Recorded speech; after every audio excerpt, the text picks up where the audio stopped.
तो तुम्हारा जो पहला क्वेश्चन था वो था good purchase on credit, which of the following is a business transaction, purchase for the personal use नहीं, तो ये तुम्हारा ए पार्ट बिल्कुल ठीक है, 1 मार्क्स। उसके बाद जो तुम्हारा पॉइंट आता है identify the item of revenue from operations of a financial enterprises, revenue की financial enterprise sale of goods services rendered, interest on loan earned, तो इसका सी पार्ट है, ये क्लियर नहीं है। आइटम फाइनेंशियल एंटरप्राइज, हाँ ठीक है, फाइनेंशियल एंटरप्राइज के लिए इंटरेस्ट ऑन लोन्स, ठीक है। उसके बाद विच of the following transaction is not a business character, strike the employees purchase of asset on credit withdrawing money from the, तो ए पार्ट है इसका, तो ये भी ठीक है, good.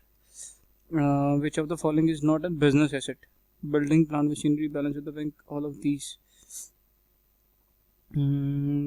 Balance with the bank, plant and machinery तो is not a business asset, building भी है, तो balance with the bank is, ये गलत हो गया। तो इसके बाद a person to whom money is owed by the firm against is creditor, अरे क्रेडिटर है, अ person to whom money is owed by the firm against the purchase of goods, owed by the firm है यानी कि firm ने पे करना, तो ये क्रेडिटर होता है। Cash transaction, it is a financial transaction, और राजी इवेंट, अच्छा event that is settled immediately in cash, बिल्कुल ठीक है। ये इसमें ना फुल मार्क्स नहीं मिलते, इसकी आपने एग्जांपल्स भी देनी है। उसके बाद हम बात करते हैं फिक्स एसेट की, these are non current assets of an enterprise which are held not to resell but is to increase the earning capacity, बिल्कुल ठीक है। ये 2 मार्क्स आप ले सकते हैं इसमें। इसमें भी एग्जांपल देनी है यार, आप एग्जांपल्स दीजिए, जितने भी आप एग्जांपल्स देंगे आंसर आपका उतना ही बेटर होगा। जैसे प्लांट एंड मशीनरी हो गया, ये सब चीज़ें ये ज़रूरी हैं, ठीक है जी।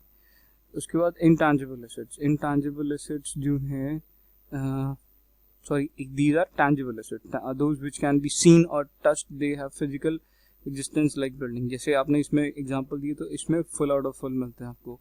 क्लासेस ऑफ लायबिलिटी, तो ये शायद पुराना क्वेश्चन भी था, करंट और non current money is to be repaid within the period of, for example ये गुड है, ये फॉर एग्जांपल को हाईलाइट भी करें, लाइक यहाँ पे फुल स्टॉप होना चाहिए और यहाँ पे ऐसे मार्क्स होने चाहिए, तो प्रेजेंटेशन और इम्प्रूव करें, money is to repaid after 1 year for example को अंडरलाइन करें और यहाँ पे ऐसे मार्क्स करें, लॉन्ग टर्म लोन्स, ठीक है, बिल्कुल ठीक है, परफेक्ट।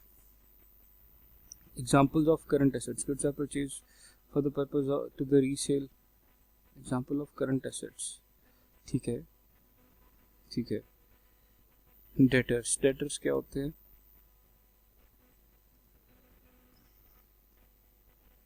ही ओन्स, ओन्स के बीच में ई नहीं आता, owns amount to the business on account of credit sale of goods, बिल्कुल ठीक है, in the normal course of business, perfect. उसके बाद आपकी बात आती है इनकम, इनकम ये है profit earn by the accounting period, the difference, ये कल भी इसी बात पे था, बिल्कुल ठीक है ये। उसके बाद नेक्स्ट चलते हैं जिसमें ज़्यादा आपको ध्यान देने की जरूरत है, मशीन, राजी मशीनरी जो है ये खुद ब खुद एक एसेट है आपकी, आप कोई बिजनेस करते हो, आप उसमें मशीनरी लगाते हो तो आपकी एसेट है। Interest received, yes you can say revenue, revenue from operations, but ये रेवेन्यूज में आएगी, सेल जो होती है वो रेवेन्यू फ्रॉम ऑपरेशन है, ये रेवेन्यूज में आएगा। उसके बाद एसेट, एसेट बिल्कुल ठीक है, और ये करंट एसेट लिखना आपने, वैसे तो इन्होंने करंट एसेट नहीं लिखा हुआ, ठीक है, एसेट भी ठीक है, तो आधा नंबर यहाँ पे मिल जाएगा। अरे राजे फर्नीचर है, ये भी एसेट होता है, फर्नीचर भी तो एसेट होता है। क्रेडिटर लायबिलिटी राजे, फिर से वही दिक्कत। परचेजेस एक्सपेंस, बिल्कुल ठीक है। रेंट पेड एक्सपेंस, ठीक है।